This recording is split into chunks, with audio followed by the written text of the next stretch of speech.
Bantay Presyo. Lightmates, inaasahan pong sisimulan na ng pamahalaan ngayong buwan ang pagtitinda ng 20 pesos kada kilong bigas para sa minimum wage earners. 120,000 po na mga manggagawa sa buong bansa ang tinatayang makikinabang rito. Pero tingin ng isang grupo, hindi ito sustainable o pangmatagalan. Narito ang aking report.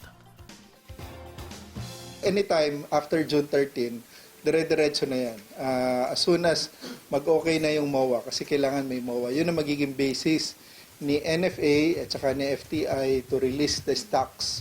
Yan ang target na petsa ng pamahalaan sa pagtitinda ng 20 pesos kada kilong bigas sa minimum wage earners sa buong bansa. Sila mga magagawang kumikita ng 645 pesos kada araw. So at least ito, rekta na, alam ng DA, ng DOLE, ng company kung sino yung mga minimum wage earners. Walang leakage. Direktang isusupply ng Department of Agriculture at Department of Labor and Employment ang murang bigas sa mga kumpanya na siya magtitinda nito sa mga empleyadong minimum wage earners. Welcome ito sa minimum wage earner na si Sandro. Sa kuha ngayon, ang mahal ng mga bilihin. Di ba? Ngayon pa nga, kukulangin na yung sasahurin namin.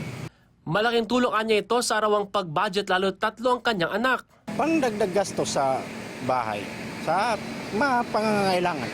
10 kilo kada buwan ang maximum na pwedeng bilhin ng bawat minimum wage earner.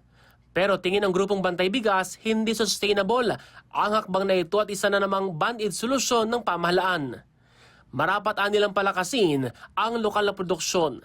Kampante naman ng DA na marami matutulungan ng programa.